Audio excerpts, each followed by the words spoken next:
We are on Air EnB. This is the first episode of the podcast of Air EnB, and I'm about to switch it to my man Earl over here. What's going on, Earl? What's going on, Brett? Man, it's this is a long time coming, and we're super excited to have this project. And kind of, just something new, something different. We both grew up kind of loving sports, and this is just like an area, a place for us to kind of just chop it up and just talk about current sports events and just things that we feel is important for ourselves to even talk about, or something to listeners. Who knows? Just various topics, man. And I'm excited to kind of have this platform and just talk about anything that's out there right now. So let's get into it, I guess. Well, let's first talk about where we came from in the history, and we're not some straight up novices on here. So we had Coast to Coast Sports with Chris Play-by-Play Conway, and right. hopefully Chris may join. But as of right now, because Chris is hard to get to, and Chris Conway is I'm telling you, I would have a better chance getting to Obama or Trump or somebody than Mr. Conway here. But we're hopefully he'll join. But as of right now, we got a cool name. We'll have a cool following. Air EnB, and it's getting patented. We got it ready to go. Right. That's right. That's right. And sorry, so let's just get right into it. You know what I'm saying? Here we're live at 10:20 on May 29th. And we also forgot to introduce that you are in Oakland. Yes. And that's why you have on the Warriors hat. I have on the New York Knicks fitted. Yes. Yeah. And let's. I want to make this clear, Brett, that I am a Knicks fan through and through. I bleed the blue and orange. So I wear this. I wear this in support of my city. I wear it support in my area.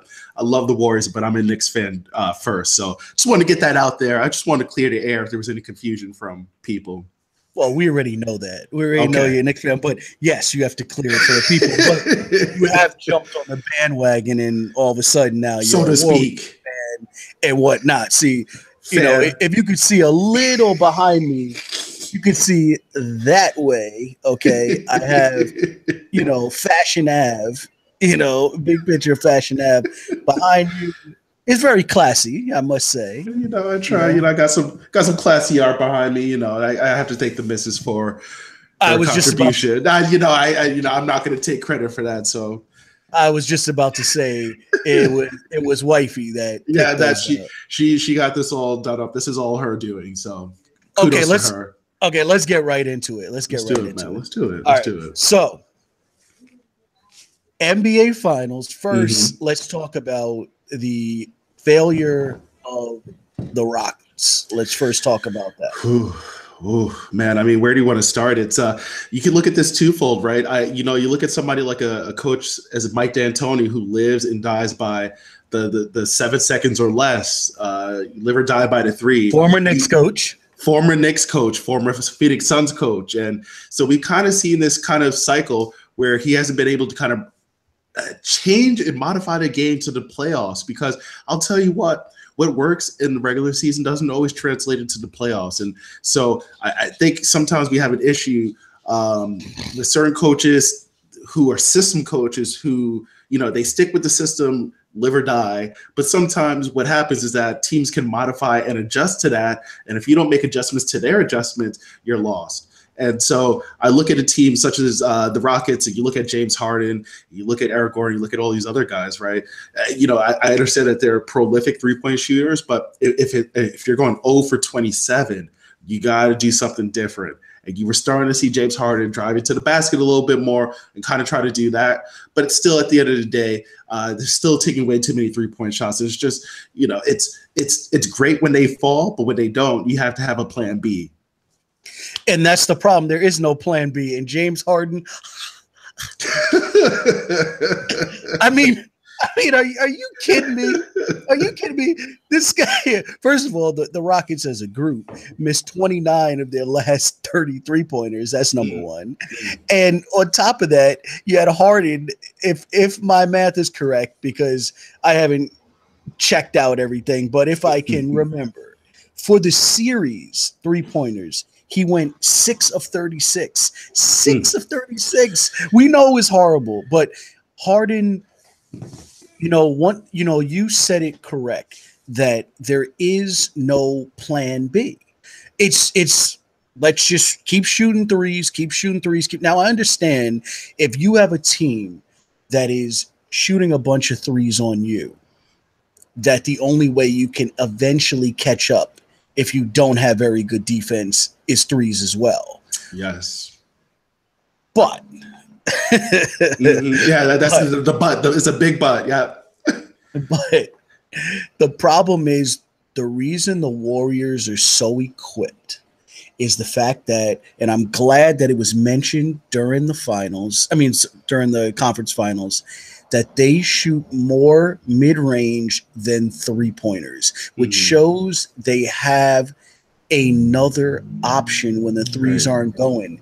They have Spates. Durant is an unbelievable mid-range shooter. Okay, and so on and so on. They're able to, and definitely Klay Thompson utilizes the mid-range, which he doesn't get credit for. Yeah. I honestly, when you look at that basketball team, when you look at the Warriors, I don't care who you support. Again, it's really hard to fault the Warriors and how they play the game of basketball. It's really how you want it to be played, right? Guys pass the ball around. Guys are selfless. Guys can shoot. It's just there's a lot of positionless basketball that's being played. Obviously the NBA is trying to catch up with these guys, and they're failing at that because, again, now here we are for the fourth consecutive year with the same matchup. And the same can be said in the East, but especially in the West, where it feels like teams are leaps and bounds away from where the Warriors are. So, would the game 7 have been out of reach if CP3 was there? Sure, we can speculate on that, but we're not going to because he wasn't there. So let's not even play that card. Basically, what Chris Paul not being there gives the Rockets is, hey, if we had them on the ropes. If we had Paul, we could have won. We had a 3-2 lead in the series. We could have closed out game 6. Well, and whatever, at least game 7. It's going to be ridiculously hard to close out in Golden State, but they can spend their summer, thinking about that or what have you. But the truth is, Ariza plays D, Gerald Green plays D, but they have nobody else. Now, Paul does play D. I will say that he has slowed down a lot. He can't handle the speedy point guards like he used to. But the issue is they don't have, and to be honest with you, nobody can cover all those boys in Golden State. That's the problem. Nobody can cover them. Absolutely. And that's why, what is LeBron going to do? I'll tell you this. Please tell me. I will tell you this. Okay.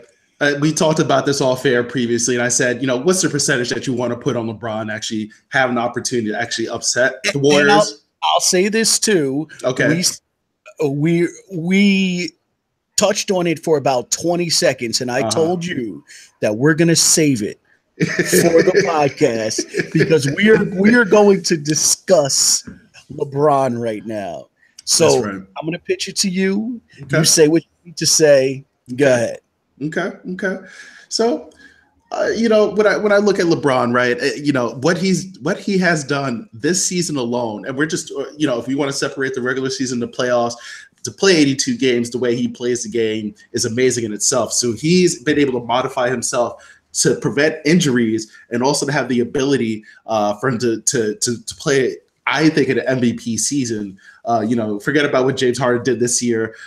For me, LeBron James is the MVP all seasons. It's the same way with Michael Jordan. It's like, we didn't want to give Michael Jordan the same we didn't want to give him all the MVPs, but the reality is that he is the team, right? So whatever, at the end of the day, LeBron James, what he did in the playoffs, I felt like he stepped it up several notches in the playoffs. And I think that's really hard to do, right? You're talking about he almost was averaging 35, 9, and 9. Those numbers are insane when you think about it. He led the team in rebounds, points, and assists. So, obviously it's one of those kind of situations where, he's done this in multiple series, and he's one of only 2 players, or he's one of only 4 players, I believe, to have led a team in multiple series, with the kind of stats like that. So, well, remember the year that he lost. Okay, do you understand that it was the first time ever it was done for one person to lead both teams in points, rebounds, assists, right? That was the stat I was talking and about. Blocks. Yeah, I mean, do you understand what we are watching here? Yeah, it's unbelievable to me. And to be honest with you, to be honest with you, he's had an amazing season already. If this is it, this is it. I mean, this was an amazing season. If he wins one game in the finals, that is a tremendous accomplishment. If he wins 2,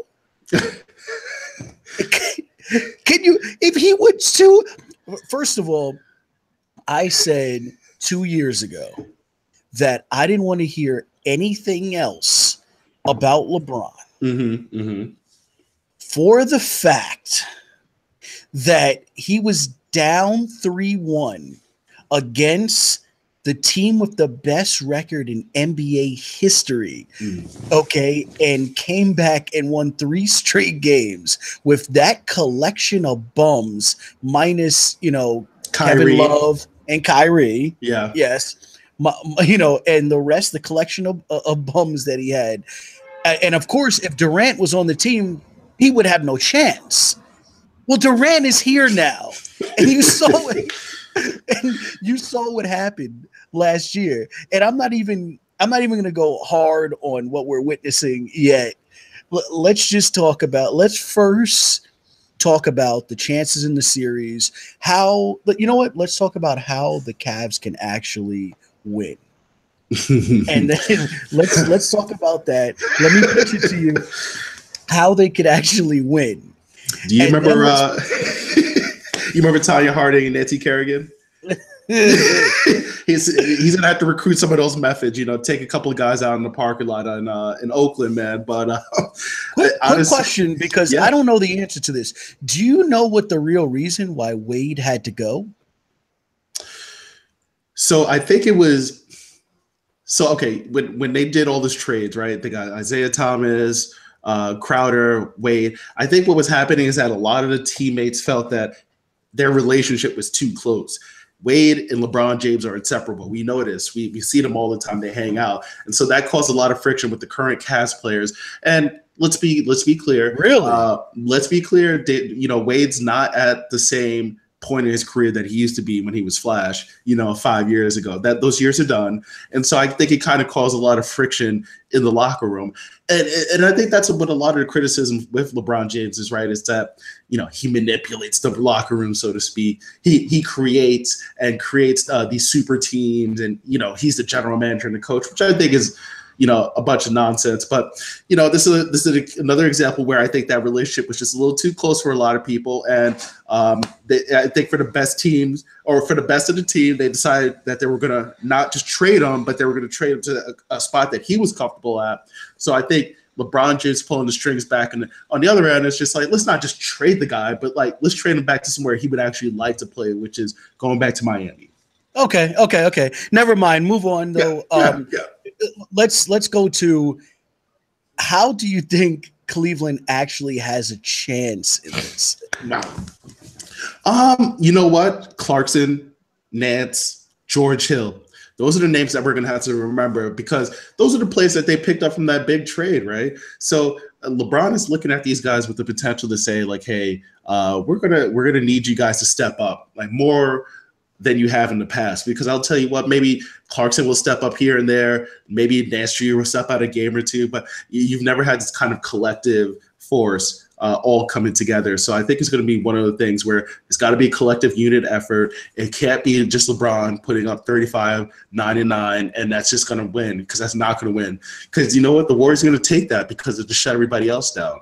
And so, you're going to have to see a game where J.R. Smith is going to have to be hitting. Kyle Korver, he was a little cold in some parts of the series. He needs to start hitting. So basically everything, you need all the cogs need to be hitting at all times. I have a plan. Let's hear it.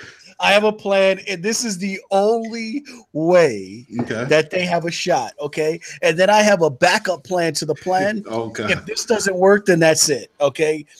First of all, we all know they have no shot, right? But 99.9, there's still a 0.1, okay? Right. All right. I have a defensive strategy, but the problem is I haven't figured out the offense part of it. Okay. So I think that's the issue that they're going to run into. You put defense on the floor, now you can't score. Okay. And LeBron does not guard Durant unless it's the final 2 minutes of the game. Okay. Of a close game. Okay. Who you put on Durant then? I knew you were going to ask that. I know. I'll hold up to the end. Surprise me. All right. Not a big surprise. I think the best defender on the team besides LeBron is Larry Nance. Okay. He has the length. The problem is the offense. But listen, we're not worrying about offense when you're guarding Durant, because you're never going to get it unless you're Kobe or MJ. Those are the only players that are tremendous defenders that are out there that could guard, almost anybody in that range and can still put up crazy numbers. So you're not worrying about that. Okay. All right. So let me break it down. I want LeBron on Klay Thompson. Ooh. Okay. Okay. All right. I want LeBron guarding the 6'5" Klay Thompson. Wow. Who doesn't run around a lot of screens, as I've observed. He creates his own shot, and he gets open because there's Curry, there's Durant. Okay. Now, on Curry, I want a few things, okay? And I want whoever's guarding Curry to actually be offensive on the other end of the floor to get him to work, okay? Exploit that weakness, because Curry is one of the worst point guard defenders I've ever seen.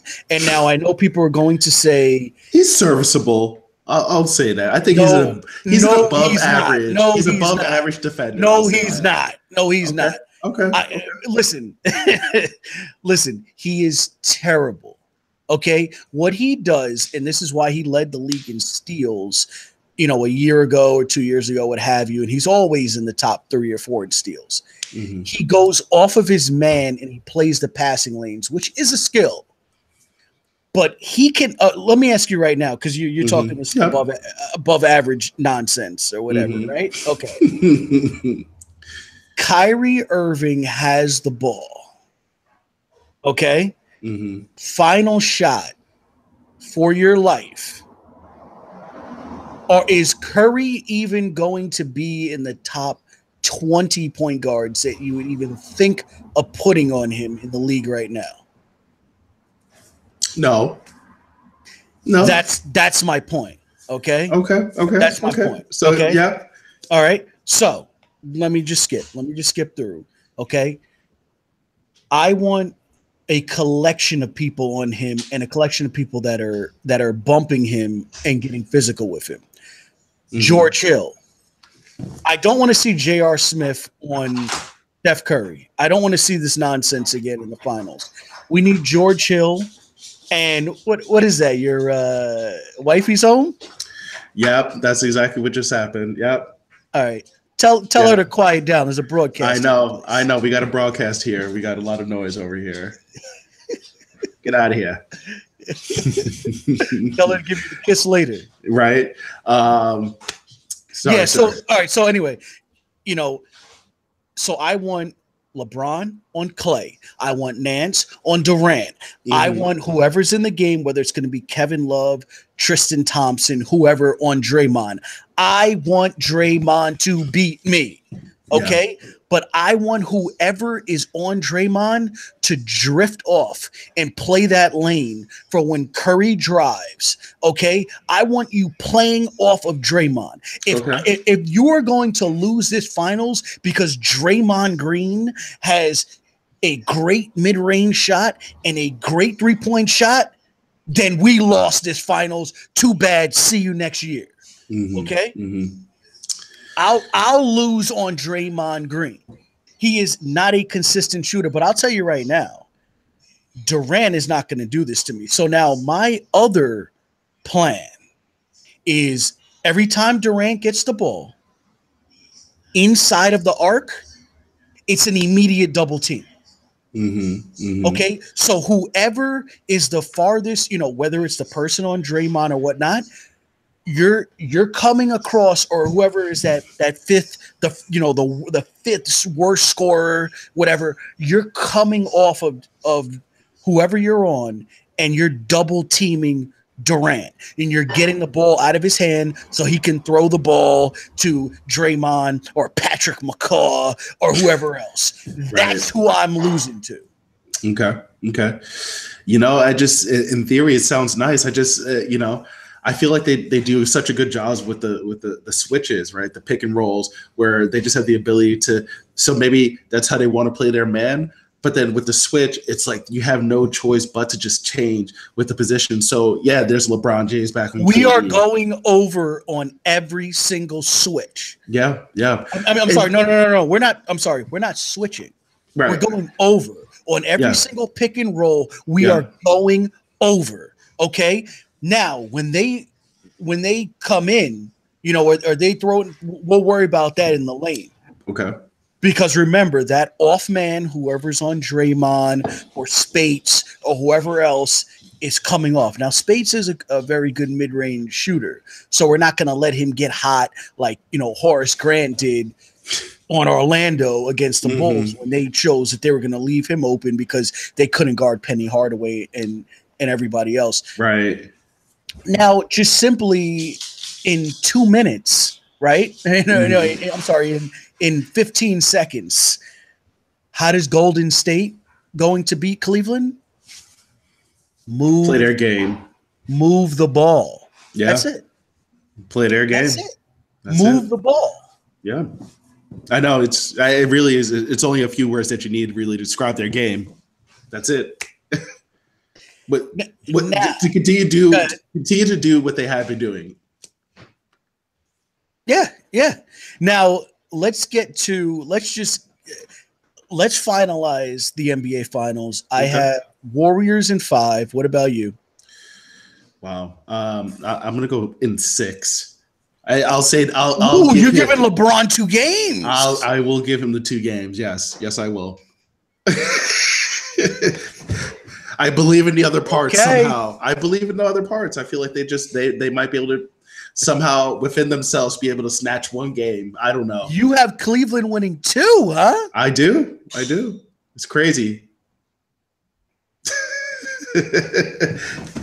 We shall see. Maybe we'll put some money on it.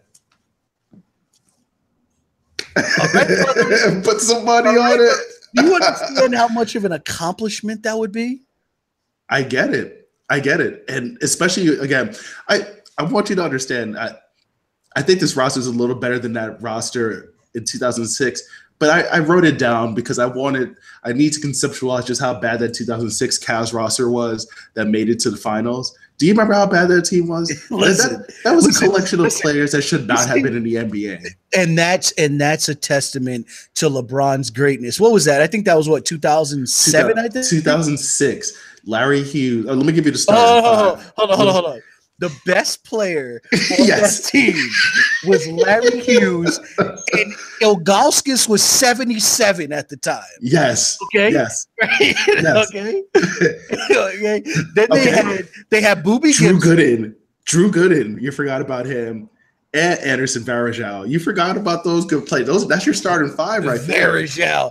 And Drew Gooden, who skipped Utah. Remember to go play. No. I'm sorry. I'm bugging. You're thinking Boozer. I'm bugging. Yeah. I actually was giving him talent. I was giving him far more talent. Yeah.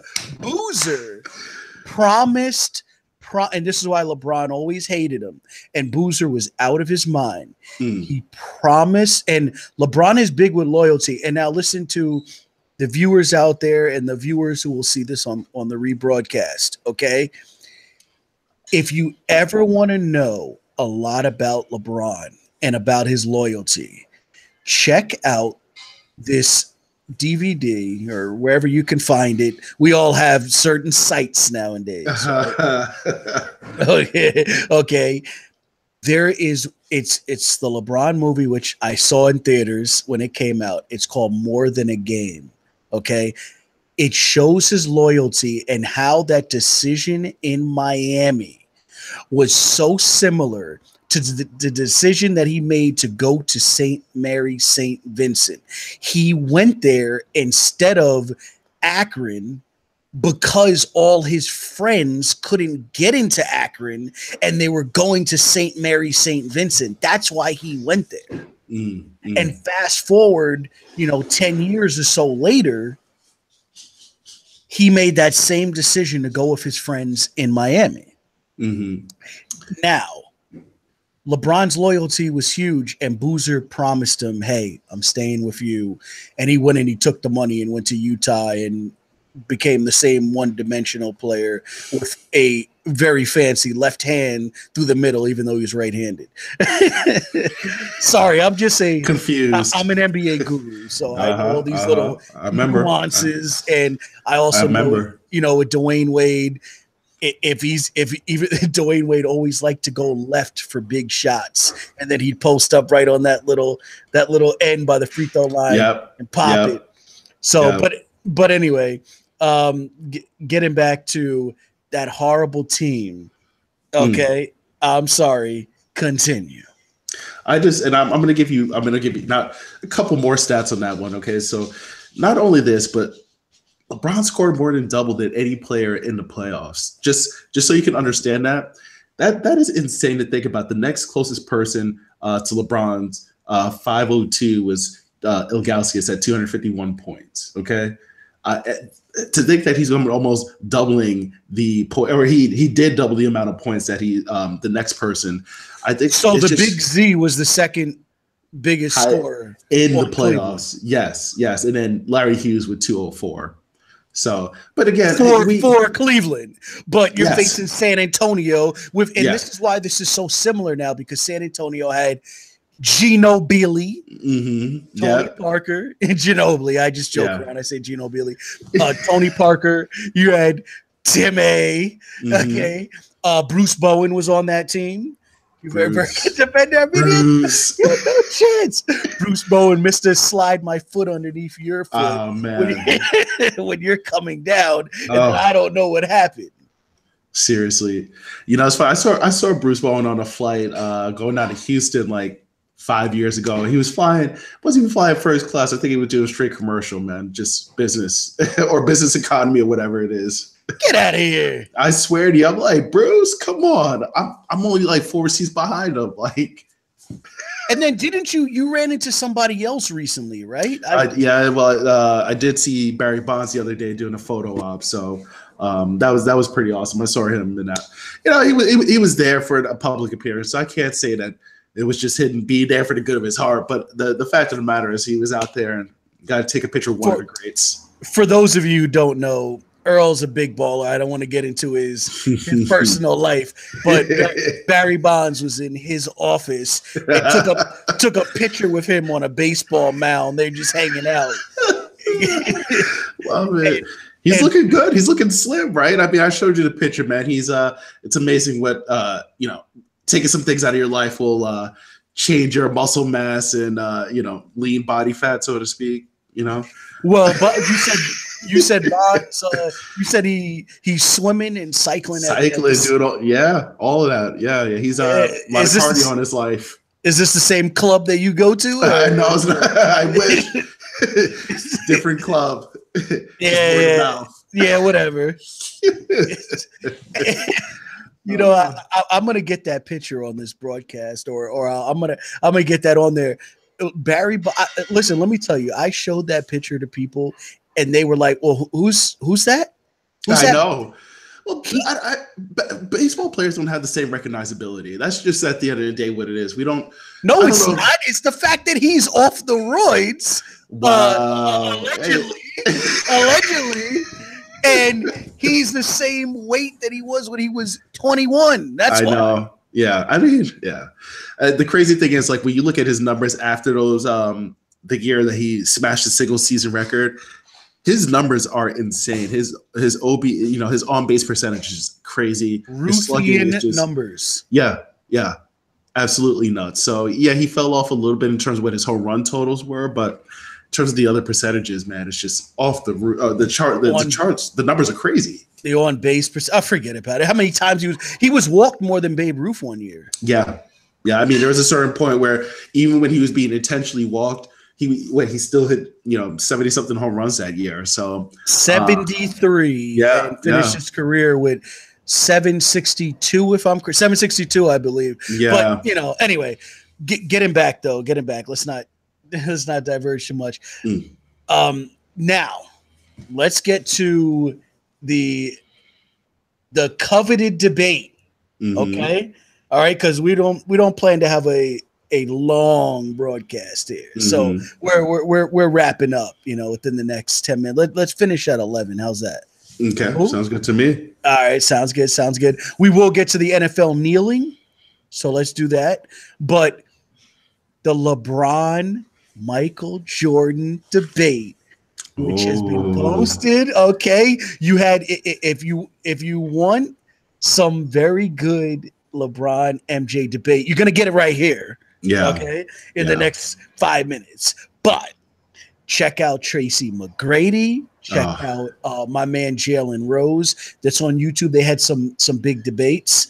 And then earlier, just to set the tone, my man Mike Francesa earlier said, "Oh boy, what did he say?" Well, good old Mikey. And I know. You know what? Let's start it off with that, actually. Okay. Francesa said, all right. Let's see what he said. Okay. If he was to start a team right now, and his choice, the first pick of any player in history, he'd pick LeBron over Jordan. It's on you, Earl. It's on you, Earl. I can understand him, because if you're talking about the kind of player that you want in today's NBA, he kind of fits in that, right? Again, we're talking about positionless basketball, being able to move the ball around. He can shoot somewhat. He's gotten better. I think he's definitely improved in the last few years in terms of his long distance shot. And his willingness to pass and to play defense on both ends, I can see that. That's not to slight Michael Jordan to say that he was not one of them. But I just think two different eras, two different situations. I don't even like to even get into the whole comparison game as far as who's better, who's not. I think they're both GOATs within their own respective. I bet you will, but I will tell you this: they're both GOATs in their same respective era. So let's just say, in theory, right, we're able to pull up the matchup right now. We're saying, we're gonna have MJ play LeBron right now, okay, and it's gonna be the Cavs Bulls. Do you honestly think that I think what bothers me is that we're Bulls. Right. If we're trying to kids. If we're trying to say that today's players aren't bigger and stronger than the players that played in the 90s, right? And like the previous generation, that's kind of like the understanding, right? We get bigger, stronger, smarter. They train better now. We have to understand that. I just don't think that there was anybody really that could actually, maybe Pippen, that could actually probably guard LeBron if he wanted to kind of do those things. I just don't. Yeah, I mean, again, we're talking about theoretical matchups. We're talking about theoretical historical matchups that don't make sense. But if I'm looking at it, I'm thinking at this point that I guess Pippen's going to be your best matchup against LeBron. And at that point, is Pippen going to be strong enough to kind of handle LeBron, who's going to wear him down over the course of a 48-minute game? Okay. I'm going crazy with the crazy theoretical matchup, but it's great. Listen. And this is a good time because we actually didn't do this in the beginning. You are Earl Swaggy E. Bailey, right? Or you're just Swaggy E. Bailey. Right. Is it just Swaggy E. Bailey? It's just Swaggy E. Okay. And they call me Brent the Rant. Okay. And you're about to hear one right now. Okay. Boy. Get yourself a drink. As T.O. say, get your popcorn ready. Yeah, right. No. I'll make it quick. We'll save that for, we'll save my big rants for when I really get upset about something. Okay. But LeBron is the best all-around player in the history of the game. And let me tell you, there is no bigger Magic Johnson fan than me. And Magic Johnson was always, I consider, the best all-around player ever. And he was. Now, I know people will say Oscar Robertson. And Oscar Robertson played way better D than Magic, who couldn't guard anybody, okay? Then you can say Elgin Baylor, and then you can say, you can go down the list in terms of all these generations. No. All-around players. Okay. Elgin Baylor better not be passing to anybody as great as he can shoot. Oh, you get what I'm saying? Yep. But LeBron brings the defense. Absolutely. He brings the ability to defend 4 and possibly 5 positions, and that's what makes him so above life. I don't know how else to say it. Do you understand that championship that they won against San Antonio? Do you remember after Ray Allen hit that shot in the corner after the Bosch pass, and that was Game 6? Mm-hmm. They went to Game 7. Do you know what Eric Spoelstra said? They said, what was your key? How were you able in that fourth quarter? How were you able to break away? You know what he said? Mm. He said, anybody that got hot, I just put LeBron on them. And I got your reaction. I got your reaction right now. That's it. Do you understand what that means? That would be. Can you imagine? Okay, Jordan, right? Let's take MJ. Yeah. All right. Yeah. Let's take MJ. Yeah. Okay, I'm getting hype up in here, so I'm charged. All right. Let's go. Let's go. We may be going a couple minutes past 11.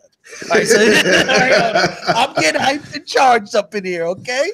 All right. So somebody's texting me saying, "Oh, it's live." I was going to catch a rebroadcast. Yeah, it's live. It's live. Yeah, it's live. This what makes it great. Okay? And we're gonna get sponsors. I already had a few sponsors, talk to me. We're gonna get sponsors. Look at you, man. We're gonna get sponsors on here. Okay. And it's gonna be a big this was, and I just want to let the people that's listening right now and also in the rebroadcast, we just did this on a whim. We were so pumped about this finals that we did this on a whim. We don't even have the intro, the outro, the logos. We have nothing, okay? What we have is the name EnB, which is patented and all that. Yeah, so, right. No. It is patented. It's patented. And so is the website comes through. But listen, do you understand that? Let's take that Bulls Blazers team in '92, right? Mm-hmm. Do you want? Let's say Drexler got hot. Oh, we just put Jordan on him. Okay. Cliff Robinson got hot. Right. Oh, we just put Jordan on him. Yep. Kevin Duckworth got hot. Oh, we just put Jordan on him. Mm-hmm. I mean, who else on that? Jerome Kersey got hot. We just put Jordan on. Terry Porter got hot. We just put Jordan on him. I know. Are you kidding me? Yeah. He said Tony Parker got hot. We just put LeBron on him. Kawhi Leonard got hot. We just put LeBron on him. Duncan got hot. We just put LeBron on him. I mean, Thiago Splitter got hot. We put Tiago. No, I'm kidding. I mean, Ginobili got hot. We just because Ginobili did get hot. We just put LeBron on. I mean, do you understand? Listen? I'm 33. You're 34 yet? Same age, man. About to be 34 in October. October what? 5th. Okay. You know, do you want? Okay, so we're 33, right? Mm-hmm, if we live to be 83 years old, 50 years from now, we probably will never be able to witness what we are witnessing right now. This man makes great. You know what I'm saying? I don't know what you're watching. Do you know that in that game that he had, and I don't have the stats in front of me. Who cares? Okay, it doesn't matter. We know what game you're talking about. Okay, the one game that they said he had a bad game, LeBron. It was like 25, 8 and 10. Mm-hmm. A bad game. It just shows you how high the bar is for him, right? Somebody sent me this earlier, okay? And I'm gonna say it right, and I'm gonna say it right now. Now, I haven't completely looked this up yet, but apparently, overall numbers, Jordan's best best playoff was 93 against the Suns, the team of destiny. Okay. So I'm gonna read this off. Okay. I'm gonna read this off right now, and let me find my man that sent this. Okay, Jordan's numbers in that series in '93, which is beyond incredible numbers. Mm-hmm. Okay, 32.3 points, 5.9 rebounds, and 5.8 assists with 45.6 field goal percentage. Now, I will say this. Just off the top of my head, I remember that one of those games was a triple overtime game, which I think was game 3. Now, I'm very good at remembering this stuff as I'm a stat freak or whatnot. I believe it was game 3. It was a triple overtime, and Phoenix Suns was actually the first team ever, and probably the first team in history, okay, to open up the finals on their home floor and lose both games. Okay, they were 62-20 during the regular season. They get into the finals. They had the first 2 games on the home floor. They lost them both. I think game 3, which was in Chicago, went the triple overtime game, and Jordan scored whatever it was, 45 or so, and they lost. Okay, but he shot the ball. I'll never forget it in that triple overtime game 42 times. Okay, and he had a bad percentage. Okay, so that probably added to this 45 because Jordan used to keep it around 50. All right, you want to hear what LeBron's doing right now in the playoffs? You want to hear what LeBron's doing now? This is LeBron at 33, the 15th year in the league. That's true too. Jordan, if I'm correct, only played 15, I think.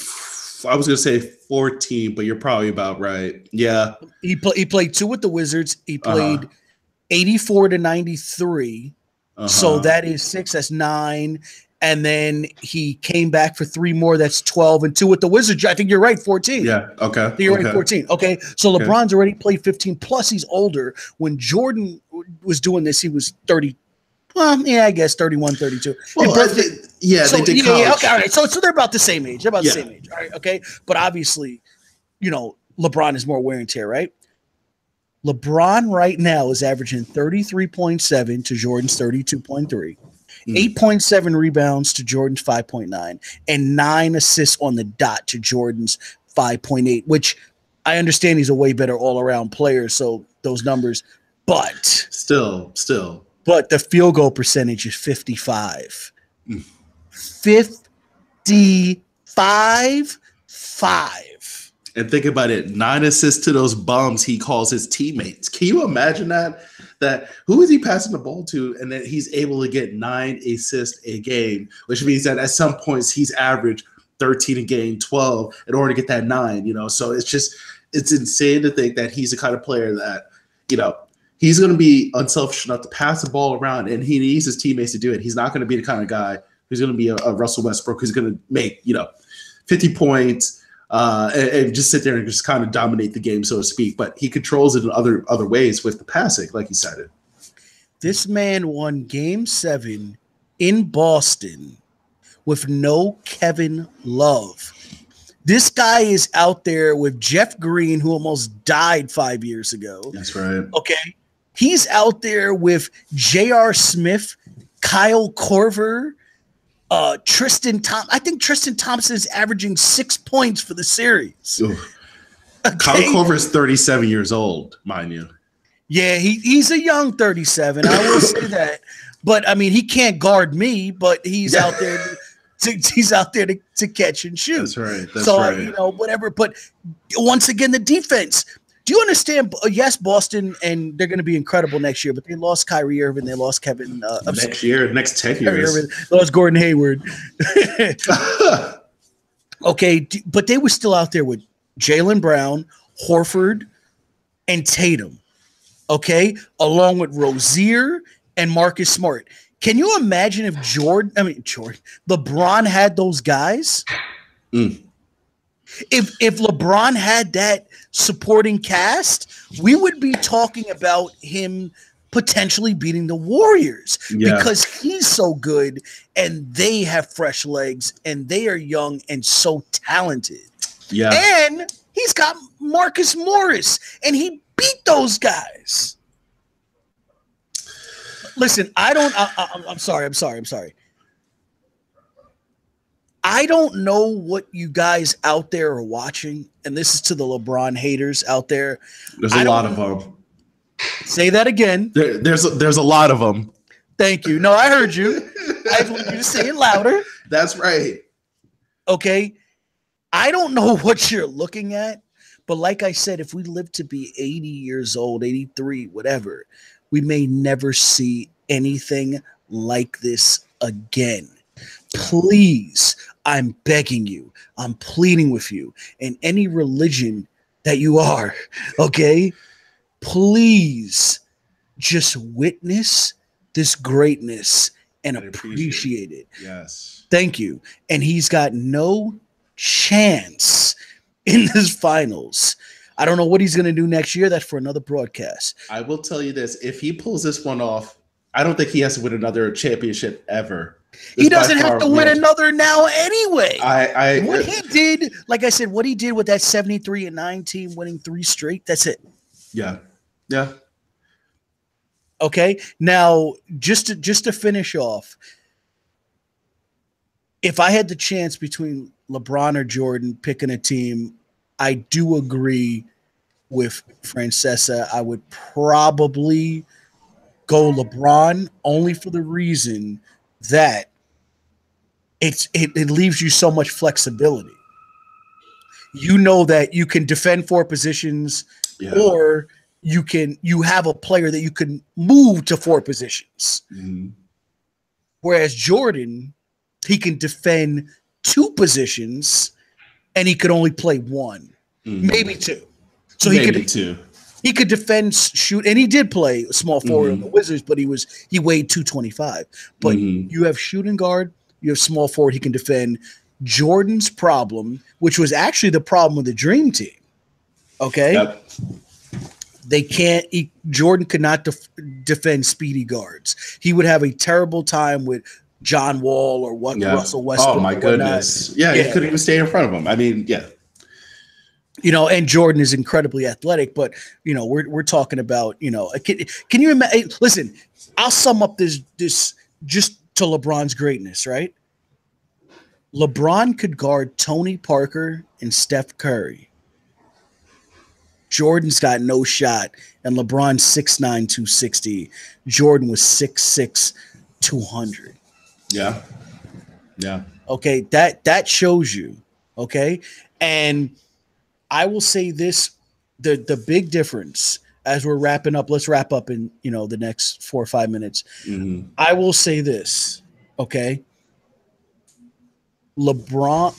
Jordan, what Jordan has over LeBron is an incredible ability to finish a game, and he has that automatic. See, LeBron doesn't have that automatic. Jordan had that killer instinct. No, I mean an automatic shot. Automatic. Okay, you know how like Kareem Abdul-Jabbar, they throw it in, the hook shot. He got the sky hook. Okay, you give it, you give it to, Reggie Miller or what you have that automatic. Okay, Jordan has that automatic. Tim Duncan, Kevin Durant, they're automatic. Okay, Jordan has that. LeBron doesn't, and yes, the killer instinct. And I will say, to wrap this up, Jordan's 96 season. So this was after he lost 95 when Nick Anderson stole the ball and they lost in 6 to Horace Grant, Shaq, and Penny, Dennis Scott, Nick Anderson. And that 95 playoffs when he came back for the last 17 games of the 95 season and lost. Okay.